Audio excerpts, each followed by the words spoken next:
৪৮তম স্বাধীনতা দিবস সামনে রেখে নিউ ইয়র্কে বর্ণাঢ্য শোভাযাত্রা করেছেন প্রবাসী বাংলাদেশিরা। বাংলাদেশের পতাকা ও বঙ্গবন্ধুর ছবি হাতে নিয়ে এই শোভাযাত্রায় অংশ নেন সব বয়সী মানুষ। রোববার মুক্তধারা ফাউন্ডেশন ও বাঙালির চেতনা মঞ্চ আয়োজিত শোভাযাত্রার উদ্বোধন করেন পরিবেশ, বন ও জলবায়ু পরিবর্তন বিষয়ক মন্ত্রী মোহাম্মদ শাহাবুদ্দিন। নিউ ইয়র্ক থেকে আরও জানাচ্ছেন হাসানুজ্জামান সাকি।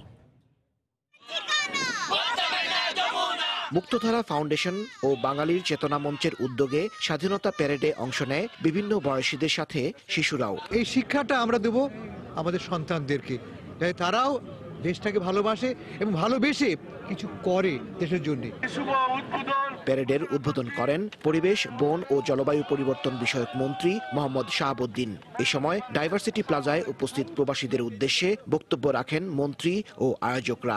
সারা বিশ্বে বাঙালিরা তাদের তুলে ধরছে, বাংলাদেশকে তুলে ধরছে, আমাদের মহান মুক্তিযুদ্ধকে তুলে ধরছে, লাল সবুজের জয় আর সারা পৃথিবীতে। আগামী বছর বঙ্গবন্ধু শেখ মুজিবুর রহমানের জন্ম শতবার্ষিকী ও 2021 সালে স্বাধীনতার 50 বছর পূর্তি।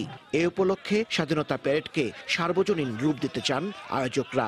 লক্ষ লক্ষ মানুষজন একত্রিত হয়ে আমরা সকলে এক ছাতার নিচে একত্রিত হয়ে সকলে মিলে যাতে করতে পারি, এটি আমার সকলের কাছে একটি বিনীত প্রার্থনা। নিউ ইয়র্ক শোভাযাত্রাটি জ্যাকসন হাইটসের বিভিন্ন রাস্তা ঘুরে PS 69 স্কুলে এসে শেষ হয়। সেখানে সমাপনী বক্তব্য রাখেন নিউ ইয়র্কের কনসাল জেনারেল। গত 4 বছর ধরে নিউ ইয়র্কের কুইন্সে অনুষ্ঠিত হচ্ছে বাংলাদেশ প্যারেড। তবে স্বাধীনতার সুবর্ণ জয়ন্তী উপলক্ষে 2021 সালে এই আয়োজন বিশাল ব্যাপ্তি পাবে ম্যানহাটানে। হাসানুজ্জামান সাকি, সময় সংবাদ, নিউ ইয়র্ক।